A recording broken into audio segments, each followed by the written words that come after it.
السلام عليكم ورحمة الله وبركاته dhammaan walaalaha Soomaaliyeed soo dhawaada waxaan mar kale idinku soo dhaweynaynaa barnaamijkeenii taxanaha ahaa ee dhaxal reeb ee aynu kaga hadli jirnay arrimaha shirkadda Ombasif barnaamijkan dhaxal reeb ujeedada aan u aasaasnay waxa ay tahay in barnaamijkan ummadda Soomaaliyeed lagu fahansiiyo faa'iidada ay leedahay shirkadda Ombasif iyo sida ugu fudud ee ay dadku uga faa'iideysan karaan barnaamijka dhaxal reeb wuxuu soo dhaweynayaa dhammaan walaalaha ku jira shirkadda Ombasif ee jecel inay maxaan ku raay ummadooda u faa'iideeyaan una gudbiyaan muhiimadda ay leedahay shirkaddani dadkooda Soomaaliyeed ee kale waxa maanta barnaamijka inoogu casuuman mar labaad gudoomiyaheena Cabdi Calasow gudoomiye ku soo dhawow barnaamijka dhaxal reeb وعليكم السلام ورحمة الله وبركاته وأكو السلام يا أمين قرنة سيدو كلا توحى السلام يا دمان ولا لها داود دونا برنامج كان يكو هذا بداونا يا يكو مستقبل كداود دونا يا سلام يا دمان ومد الصومالية نول بيجوكتو أمينو ولا وهي وأكو ما سنتا عزومات هذا مرات يبرنامج كده حرب يترانترنت مارتي shirkadda Ombasif iyo waxa ay tahay adigu soo cusubta mar labaad ku maadsanta aad iyo aad gudoomiye adiga mudan gudoomiye waxaan ognahay in shirkadda Ombasif la aasaasay sanadkii 2018 haddaba waa kuma aasaasaha shirkadda Ombasif waxaan jeclayn inaad noo faahfaahisid kuma aasaasay shirkadda Ombasif بسم الله وسؤال هذه في عن إن لقاعدو ماشي كتب يدي يقفك أساسي شركة Ombasif وح أساسي 2018 كي اللي هذا فكر كيسها أشرف مفرح أو CEO أشرف مفرح أي أساسي ونن معركتي دقن قبل كا فلوريدا مقال مرحلة أورلاندو وعبس عبا ويان ولما عرورة له يحاز وسيدو كالاتو وانين جامعية وما ركتي حكوصة برتي Intercontinental University ماستر ديجري سيدي سنة مارتي هايبا مارتي entrepreneur أما مارتي ذاتك قناعسي مارتي انترنت كمدبدا كسو دحجري إلا يلا سنة كسو دحجري وميلا بدن كسو شقي marka ninkaas ayaa fikirkiisa ka lahaa oo maaratay oo bilowgeeda ka yimid mahadsanid gudoomiye haddaba waxaad noo iftiimisaa ama noo faahfaahisaa sidee ayuu ku yimid fikirka maxaan ku dhahdayay uu Ashmu Faarax ugu dhashay fikirkan aasaasidda Ombasif maxayse tahay ujeedada ama yoolka uu ka leeyahay company-gan Ombasif gudoomiye su'aal kale oo aad u fiican waaye Amina urejid atinga dan ka bilaabo urejidada uu aasaasay waxay ahaday sidaan hore u soo sheegay jawaabtii hore su'aashii hore jawaabteeda waxay ahaday maadaama isagu uu internet ka soo shaqeey jiray oo 20 years experience uu leeyahay oo meesha oo horumarka gaaraba ay tahay ayaa wuxuu u arkay maaratay xaqdarrada iyo maaratay si walbaba ha ku timaado ama aqoonta luqadda ingiriiska ama maaratay ha ku timaado qaabka looga ganacsanayo xirfadii iyo aqoontii guud oo de ganacsiga internetku wax sahlan maaha aqoon badan ay u baahan tahay marka wuxuu arkay inaysan sahlanaynin in maaragtay qof walba oo horumarka gaaro oo uu soo arkay maaragtay in 97% dadka maaragtay hamigaas leh inay wax ka sameeyaan internetka ay ku hungoobayaan siyaabo badan ay ku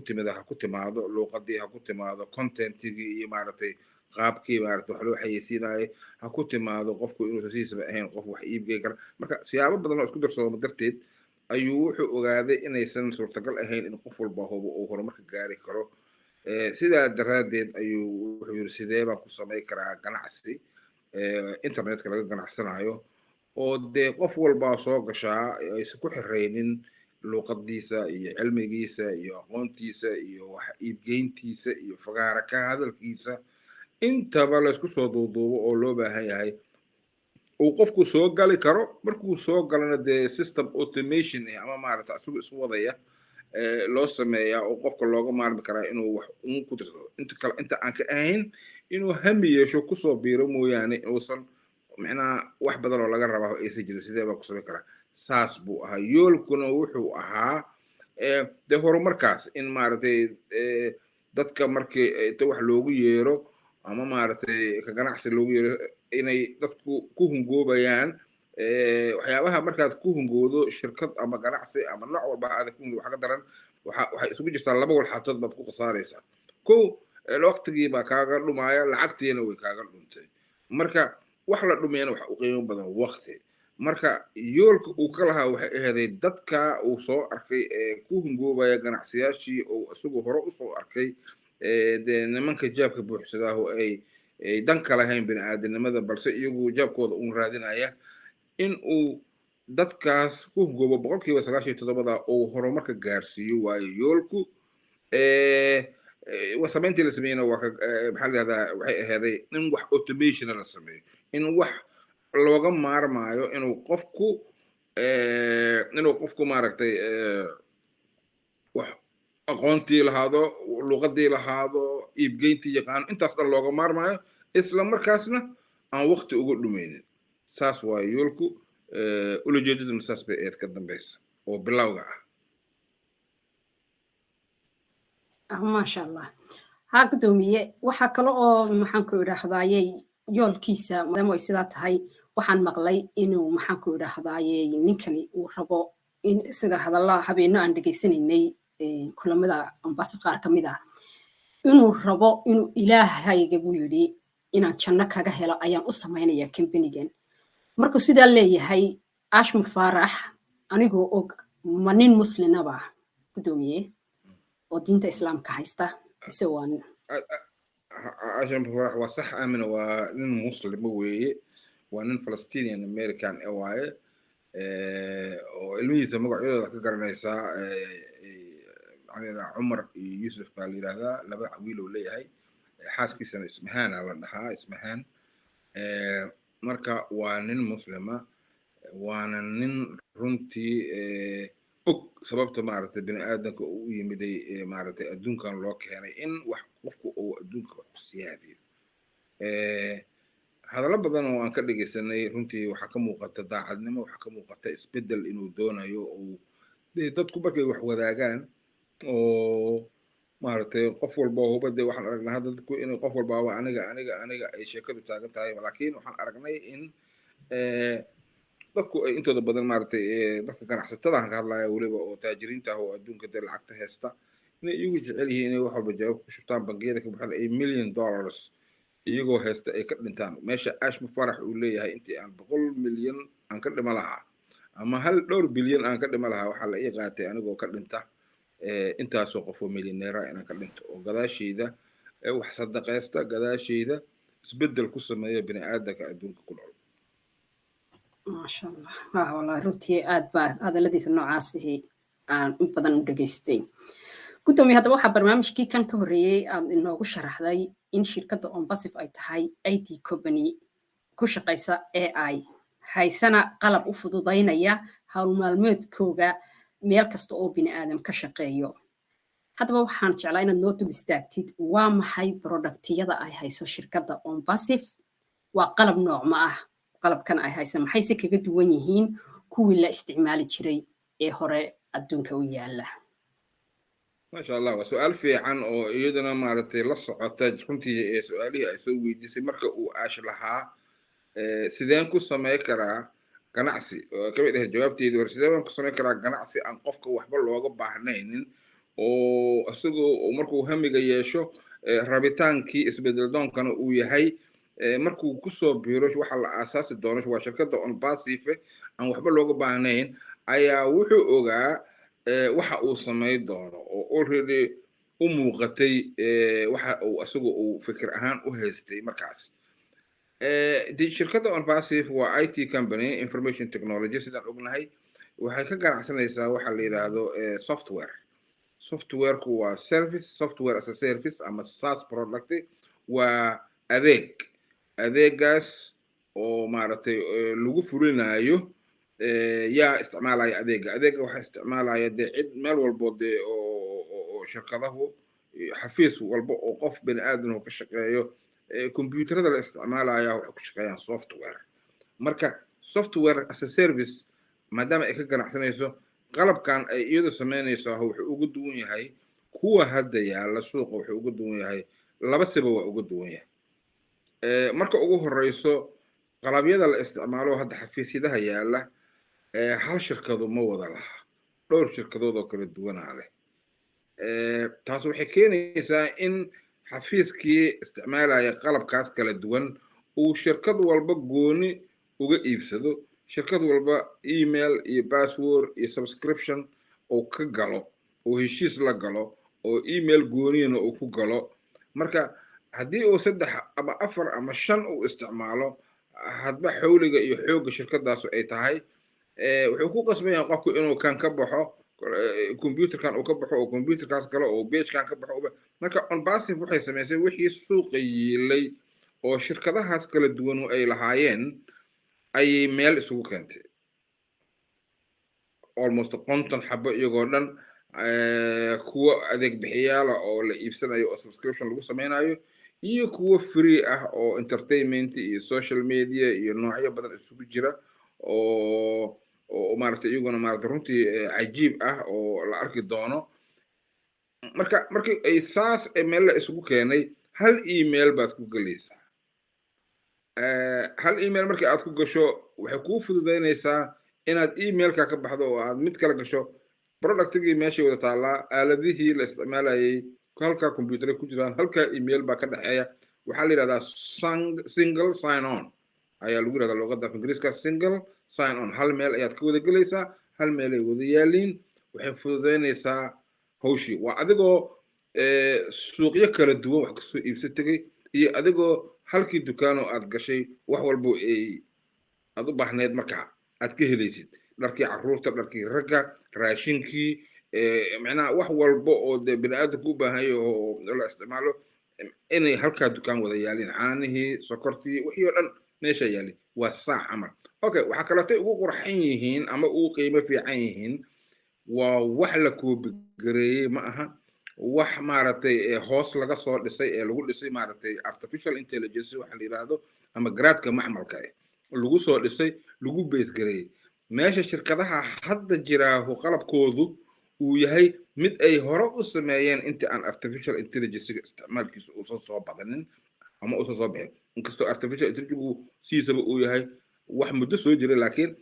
hadda dhinaantiisu ay bilaabatay isticmaalkiisu uu xoogeysanayo shirkaddan waxay ka faa'iideysanaysaa qalabkii iyo ku dhisitaankii AI-da garaadka macmalka oo lagu dhisayo inta la sameynayo waa adigoo guri dhisan dudumi tagtay nimankan hadda oo shirkadaha hadda isticmaala software-da hadda iib geeya inkastoo mid walba wax xabad iyo laba haysto oo culeyskii aan ku sheegayo oo kala duwanaanshaha uu jiro haddana haddii ay damcaan maanta inay AI ama artificial intelligence ay rabaan inay ku soo daraan productigooda waa adigoo guri aasaaskiisii dhex marayo amaba dhameysay aad rabtid inaad jiridda wax uga soo dartid oo aad aasaaskii wax ka bedeshid waxaad ku qasbantahay inaad gurigii dudumiso oo aad aasaaskii soo bilowdo oo aad maaragtay shamiindadii iyo wixii aad gelinaysay iyo carradii iyo aad soo xoogayso si uu maaragtay guriga uusan hadhowto uusan u dumin ma fahamta marka hadda waxaan arkaynaa shirkado badan oo qalabyo badan oo software oo kuwa OnPassive isticmaala hore uga ganacsan jiray inay ku mashquulsan yihiin sidii ay u geli lahaayeen qalabkooda ama alaabtooda ugu biirin lahaayeen balse ay runtii waqti badan ku qaadanayso meesha OnPassive kuweedu ay hadda yihiin diyaar oo already lagu dhisayba marka labadaas dhinac ayay faa'iido uga leedahay ugana duwan tahay waxa hadda suuqa yaala absolutely gudoomiyaha waa runtaada aad bay uga duwan tahay xataa qiimaha markaad eegtid yacnihi innaba caadi maaha oo waad og tahay iminka oo connecti oo quraataynu haysanaa innaga wax iminka beecahoo la iibsado la subscribe gareeyo lama iibsan karaye wuxuuna qiimihiisu yahay 3 bilood ayaad waxaad ogtahay lacag aad u jaban inaan ku iibsanay oo bishii ay u dhiganto 125 halka maxaan ku idhaahdayay Zoom oo imika ka ugu baawarka weyna lagu iibsado bishii 6940 waad dareemi kartaa qiimihiina in aad u kala duwan yihiin oo taasi suuq weyn ay maxaan ku idhahdaa shirkadeenu ay ku helayso aad halkiisa waxa ka orta inaan ku daro waa hilmaamay value waa runta waxyaabaha ugu ma aha kaliya quruxda wuxuu kaleeto ugu duwan yihiin aan ku daray waa runta adaa soo xasuusiyey macnaha isticmaalaha alaabta isticmaalaya oo qalabka isticmaalaya ayaa waxaa naftirkiisa u fududeynaysa waxaad arkaysaa marka qaarkood markaad isticmaali tagto social media ama software kuwa laga ganacsado inay dhib badan yihiin fahamkoodu ay muddo kugu qaadanayso sida uu u shaqeeyo meesha la taabanayo sidee loo marka shirkaddan waxay samaysay wax walba screenka oo aad u jeedo mooyaane wax kaa qarsanay ma jiraan hadda connectkan aan ku jirnaa wax walba waa noqda inta ka baxno page kale ma aadayno haddii aan rabno inaan wax kala duwan samayno marka waxa waaye isticmaalaha macnaha farxad gelinta isticmaalaha waxay keenaysaa iyo qiimo dhamis aad u raqiiso waxay keenaysaa in customerka shirkaddan uu noqdo mid xad dhaaf ah markee dadku waa jecel yihiin wax qurxan oo qiimo leh haddana raqiis ah bani'aadamka waxaa la isku dhaafay wax qurxan cid keentaa waa yarta haddee keentaa huna waa qaali tusaale haddaan usoo qaato maanta baabuur BMW gaari BMW oo naqaano qiimihiisa iyo waddanka sameeyey iyo noociisa haddii qofku yiraahdo baabuurkaanan hayaa $5,000 iga sii waad og tahay in baabuurkan uu yahay baabuur qiimo badan leh uuna gaarayo ilaa iyo 30-40 kun maybe even $100,000 uu gaarayo marka shaki kaagama jiraayo inaad 5,000 ka bixisid haddaad rabto sii iibi adigu amaba isticmaal marka on passive qalabkeeda qofkii arka quruxdeeda iyo qiimaheeda arko shaki kuma jiro in shirkado badan oo waaweyn iyo kuwo yaryar iyo hay'ado dawladeed iyo jaamacado iyo ururo inay kusoo qulqulayaan oo ay maaragtay bedeli doonto qaabka sharciga waa ku mahadsantahay inaa xasuusiso aamino ما شاء الله كنت ميمانة واحد بدن ما شاء الله وحنا وجه هنا الشركة أخبار بدن يفكر محنكو ده هذا information أدفر بدن كهيسيد ومدة محنكو ده هذا كجب بقول كران كنا فهمي كريان رنا هانتي ومدينا الصومالية وحسود ده الشدي شركة بدن أونلاين وما دركتي مركا أي محنكو ده هذا العقد ديو إن هانتي دودي أي جليان الشركة هاس إسلام مركبة محنكو ده هذا قار هو ده كبحيين kuwa kalena qofku qasab ay ku hayd si uu dhaqaale u sameeyo in uu maxaan ku idhaahdaaye dad uu keeno oo qofku uuna dhaqaale samayn karaynin ilaa uu dad keeno ama maxaan ku idhahdaaye team samaysto haddaba gudoomiye waxaan kaloo jecelahay inaan ku weydiiyo arrintaasi shirkaddan Onpassive ma shirkad sidii shirkadaha kale inagoo oon wax ceeba aan u haynin shirkadaha multi marketingka ah oo runtii ay dad badan maxaan ku idhaahdaa kuwooga fiican ay ka faa'iideen oo dhaqaale ay ka sameeyeen haddana shirkadeenan inaga Onpassive ee aynu ummadda Soomaaliyeed ugu yeerayno ee aynu rabno maxaan ku idhaahdaa inay ka faa'iideystaan oo aynu ognahay inay tahay mid dhaxalgala oo generation to generation iska dhaxli doonaan waayo shirkadeenan waxaynu ognahay in shirkad humanity-ga ka shaqaynaysa ay tahay oo qofka maxaan ku idhaahdaa bini'aadanka ah ama maxaan ku idhaahdaa qof tan yar ha ahaado ama qof taajir ha ahaadee ay wada siman yihiin oo si isku mid ah ay ugu shaqaynayso haddaba gudoomiye shirkadeenani ma shirkad multi marketing ba oo qofku ku qasban yahay in uu dad keeno uu team samaysto oo sidaa uu dhaqaale ku samaynayo mise waa shirkad guduwan ta kale gudoomiye sidee bay maxaan ku idhaahdaa shirkaddan Onpassive dadka qofka maanta ku soo biira ee soo gala iyo dadkeenii hore adigoo Soomaalida ugu maxaan ku idhaahdaa qofka ugu facaweynaa intaad ku jirto 3 sano ku dhow imika iyo kuwii ka sii horeeyay sidee ugu shaqaynaysaa gudoomiye in bal dadka u yara faahfaahisid arrinta ayaan jeclaa aad baan u mahadsantahay وما تدعى آمنة لما أكل قاضية ورنتها سؤال شعب الله multi level marketing معها Onpassive ضد وهستا وصاص لقيا يعني أركان لكن حقيقة وحيتها هي معها multi level marketing mana systemkaasna kuma shaqayso uma baahnid qofku haddii maadaama aan hadalkiisa jawaabihii hore ay soo weydiisay ayaa waxaa ka mid ahaa fikirkii ash ku dhaliyey inuu sameeyo shirkad aan qofku uusan u baahnayn inuu aqoon lahaado inuu luqad ingiriisi yaqaano inuu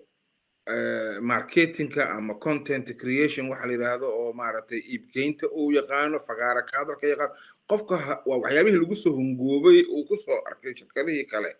asigoo ka turjumaya maadaama ay keentay dee wixii uu sameynayay oo asigoo uu dhisaya ganacsigii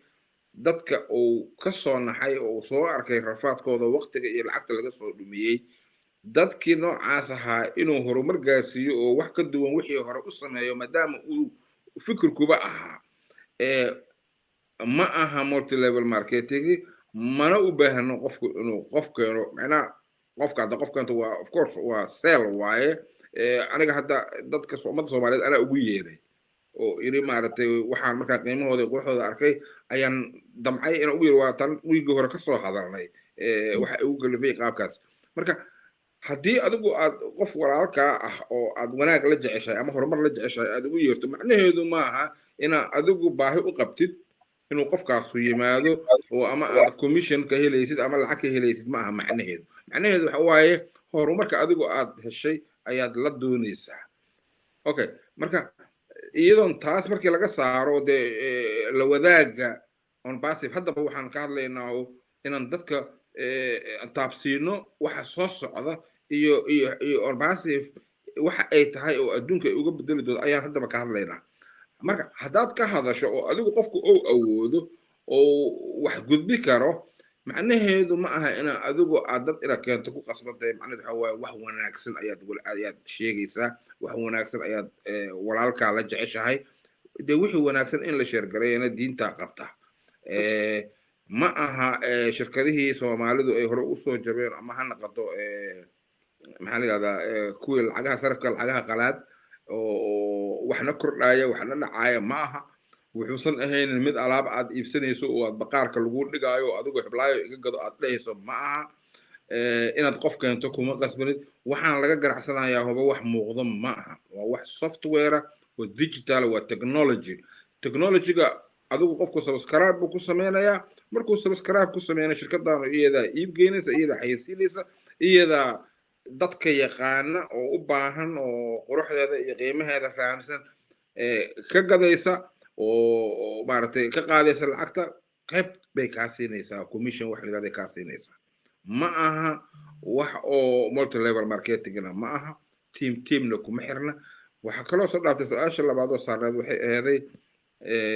haddaan hilmaamin tii la socotay su'aasha koowaad I think waxay aadaan umaleynaa sida inoogu shaqeynaysaa markaa sida inoogu shaqeynaysaa si automation ay u shaqeynaysaa waa sida hadda meeshan maraya waayaba sax waa soo gunaanadkii waayaba waxay ku shaqeynaysaa in qofku marka uu subscription ku sameeyo sida oo connect-gan oo kale uu subscribe ku sameeyo hadba nooca uu doonayo waran inuu qofku shirkadu ay website bay ku sameynaysaa www.amina ama www.abdiqaliso iyada iskale domain name-ka xayeysiintii iyada iskale email-ladii la diraayo oo balki email-ka iyada iskale oo haysa product waxaan ka hadlayaa waa product ee shirkaddaana leedahay target traffic iyada iskale intaasoo dhan markii la isu geeyo waxay suurto gelinaysaa in billions qofood oo adduunyada ku nool oo ama ka ganacsada fahamsanna waxaan in ay shirkadu ay si automation ah adiga ay horumar kugu gaarsiiso oo ay kuu keento customer qalabkii aad iibsatay oo aad subscription ku samaysay ay kaaga iibiso oo ay subscribe ku samayso oo customer joogto u bixinaya lacag joogto ay lacag kaaga qaadanayso iyagu kuma yaqaan on passive iyadu waxba ma iib geynayso cid alla cidda soo gasho ayay waxay iibsatay u iib geynaysaa marka saas ayay si automation u samaynaysaa ma aha multi level marketingna ma aha mana aha runtii aaminayo waxaan ognahay Ashraf Farax ujeedada kaleeto oo shirkadan u sameynayo waxaan maqalnay dhowr jar oo aan kulamadiisa la maqalnay laba wal xaatood buu macnaban yahay Ash inuu ka hadlo qofku u soo galaya ujeedadiisu ay tahay money ay tahay money waa run waa la-aanteed wax soconaya ma jiraan oo lacagtii way ku jirtaa meesha shakino kuma jiro on passive inay noqonayso shirkadda ugu lacag samaynta badan adduunka we already know that because waxaad ogaanaysaa qiimaha iyo quruxda iyo inta dukaan oo laga ganacsanayo konton xabo kor u dhaafaya oo kiiba uu billions of dollars yahay waxay noqon doontaa midda ugu lacag samaynta badan marka wuxuu necban yahay runtii business ma ahan ku soo celiyay mar walba haddaa xasuusato business on passive is not about business ma business waxaa la yidhahdaa ganacsi qofku markuu ganacsi sameeyo ama meherad ha furto ama garaash yar ha furto ama alaab dibadda ha ka keeno wuxuu u sameynayaa inuu isagu kaligiis taajiro ashraf mufarax waxaan ognahay inuu yahay nin master degree haysta waxaan ognahay inuu yahay nin multimillionaire wuxuu noo sheegay inuusan maaragtay uusan u baahnay inuu dayax gacmeed iibsado iyo maraakiib iyo maaragtay luxury sida maaragtay taajiriinta oo aan naqaano oo adduunka haystaa oo ay billions of dollars ay ugu fataalayaan ama ay ku ciyaarayaan ulajeedada shirkaddan u sameynaya ay tahay inuu qofka bani aadanka ee aragtida fog ee isbedel doonka ah ee hamiga leh ee u baahan inuu internetka lacag ka sameeyo inuu ku soo biiro on passive suuqa weyn on passive global market on passive inuu ku soo biiro si automation ah oo markaas subscriptionka uu sameeyo loogu iibgeeyo bani aadankuna uu saas oo kale annaguna aan sii gudbino qof walba hooba qofka ku xigta uu sii gudbiyo marka saas ayay ugu shaqaynaysaa aamino waana on passive waxawaaye waa aniga inta aan ka arkay it will have a really lot of impact lot of people insha allah waxaan rajaynaynaa in isbedel badan ay ummadda soomaaliyeed u keeni doonto maadaama tirada aan hadda ku jirno iyo kuwa imaan doonaba iyo guud ahaan dadku markay arkaan weli ma la fahamsana laakiin heer waxaa lagu tegayaa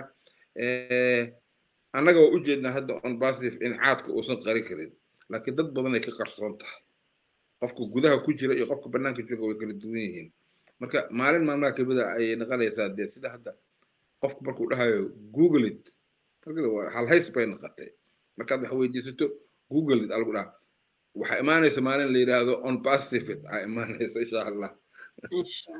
insha allah runtii waa in wada sugaynaa wayna dhowdahay oo way imanaysaa wayna tahayna iminka waynu arkaynaaba muxuu ku yidhaa cuntada cunaysa saanteedaad ka garataa yacni waxaynu arkaynaaba yacni waxa uu hayo iyo qiimaha ay leeyihiin yacni shaygii oo qurux leh oo yacni isku darsaday inuu technologygii u dambeeyey isticmaalayo misna qiimihiisiina aad u jaban yahay qof walba wuu dareemi karayaa inuu maxaan ku dhahdaayay dadku ay ka wada faa'iidaysanayaan oo la helayo dad fara badan qof kastaana isagoo gurigiisa joogo uu dhaqaale ku samaynayo gudoomiye aad iyo aad baad mahadsan tahay waxaan jeclaa inaad guntiga gabagabadii kelmadda aad maanta nagaga tegaysid ummadda soomaaliyeed kaga tegaysid inaad noogu soo gabagabaysid aad baan mahadsantahay inagoo mar dambe isku soo noqon doona haddii ilaha idhaha insha allah aamin waa mahadsan tahay insha allah waa noo mar kale laakiin waxaan ku baraarujinayaa runtii dhalinyarta soomaaliyeed oo rag iyo dumarba leh iyo odayaasha iyo aabbayaasha runtii iyo hooyooyinka la daala dhacaya rafaadka soomaaliya dhaqaale la-aanta ka jirto on passive ma aha ganacsiyaashii dadka dhici jiray on passive ulajeedada loo sameynaya ma aha in uu ash mufarax iyo dad goonihu ay jeebka buuxsadaan waxaa loo sameynayaa in bini aadamnimada wax looga bedelo si looga bedelayaa qofka bini aadanka marka uu helo xorriyadda lacagta iyo xorriyadda waqtiga marka uu helo wuxuu helayaa maskax degan wuxuu helayaa caafimaad wuxuu helayaa waxyaalo badan oo xataa uusan ku fikiri jirin wuxuu rabaa on passive ash mufarax rabo inuu bini aadan iyo dhalinyaro badan oo maskaxdooda wax badan ka guuxayaan hase yeeshee awood u waaye waqti u waaye lacag u waaye inay fikrad dhaliyaan inay hal abuur sameeyaan inuu dadkaas uu runtii impact ku sameeyo oo wax badan u ka fujiyo ayuu horta ulajeedadu tahay sidaa daraaddeed dhalinta soomaaliyeed iyo ummadda soomaaliyeed meel bay joogaan waxba ma aha lacag hormarisa lagaama rabo walaal on passive ka tirsan haddii aad aragto sidee baan kusoo galaabaad leedahay asiga ayaa ku wadaaya oo meel waxa la yidhahdaa qabnaa oo artificial intelligence ku shaqayso oo sida gmailka camal ah gmail aad samaysanaysaa waa free soo maha gmail kana waa sidoo kale waa free omail.ai la dhahaa waad samaysanaysaa meesha aan joogno aad arkaysaa adigaaba lacag lagu siinayaa marka aad soo gashid oo aad aragtid dee waa tartiib baad u fahmaysaa waxaa kaleeto iidan rabaa inaan ku daro aamino qaar allah ku siiyo waxaa jira walaal soomaaliyeed oo runtii oo fahamsan on passive kana tirsan oo qaarkood ay IT yihiin qaarkood runtii aad u faraxsan sida ani adiga u faraxsannahay ka tirsan gurubyo kala duwan ku jira waxaan u sheegaynaa inay daaha gadaashiisa ka soo baxaan oo ay iyaguna muujiyaan fikirka ah in waxa aan tibinaynaa iyaguna inay qaybtooda ka tibiyaan ama xataa iyagoon waxba tibinaynin ay macnaa belief baa jira aaminaad baa jirto waxaad aragtay oo qurxan haddaad aragto qasab maaha inaad qofka ku qasabtid wax walba ilaahay xaggiisa ka qoran yihiin qof walba meesha ilaahay calaf ka siiyo calafka helayaa laakiin inuu qofku shalay markii walaal baa kuu sheegay adiguna dee wixii aad heshay inaad ka hadashid laakiin inaad la fadhida ka waran haddaa anigu aaminay aanan cidna joog u dhehi lahayn ka waran haddii aniga aanan ba soo raadi lahayn cidna aan anigu dadka iskaga dhijiri lahaa oo aanan geli lahayn maaragtay xayeysiin iyo aanan fagaara kaadalka aan imaan lahayn oo aanan intaasoo kun oo qofood oo hadda soomaaliya ka tirsan oo aan aaminsanahay 7 kun oo qofood inay kor u dhaafayaan haddii aan u sheegi lahayn oo aanan bilaabi lahayn oo kalsoonidaas aanan qaadi lahayn cidina ma timaadin cidina ma ogaatin hadday ogaadeenna tira yar baa ogaa lahayd marka hadda waxaan ka codsanayaa walaaluhu inay kasoo qayb galaan barnaamijka dhaxal reeb oo ay fikradooda iyo ka jeediyaan maaragtay waxa ay ka aaminsan yihiin on passive goorta ay kusoo biireen waxa ay arkaan sida wax ula muuqdaan iyagoo si daacada qalbigooda ka hadlaya waxa la iibinayo iyo wax la xayeysiinayo iyo wax la maldahayaa huma jiraan qalbiga qofku ka hadlaya qalbigaan ka hadlaynaa dan kama lihin cid kama lihin runtaan ka hadlaynaa oo ilaahay nala ogyahay on passive is the best place to be waa meesha ugu wanaagsan oo qof bini aadana oo nool qarnigan aan ku noolnahay nool meel ka wanaagsan oo qof bini aadana oo wax ka raadi lahay ama oo hami ka yeela lahay ma jirtaan aaminsanahay adduunkan la isdhacayo oo la isboobayo oo jawaabka gacmaha dadka lala galaayo oo aan diin iyo muslim iyo mid kala soocaysa jirin dadku ay ku waasheen lacag ashraf mufarax wuxuu yiri taajirnimada wadankan adduunka taalaha way nagu filan tahay inaynu wadaagnana wanaageena ku jira caafimaadkeena ku jira dad is jecel inaan naqanaa ku jirta aniguna waxaan doonayaa inaan ka dhinto 100 qofood oo millionaire ah inta aan ka dhima lahaa 100 milyan oo akaankayga ku jirto 100 qofood oo millionaire oo wax sadaqaysta ka tigaya marka ka faa'iideysta u imaada la wadaaga walaalihiina ayaan leeyahay aamin jazakallahu khayr gudoomiye aad iyo aad baad u mahadsantahay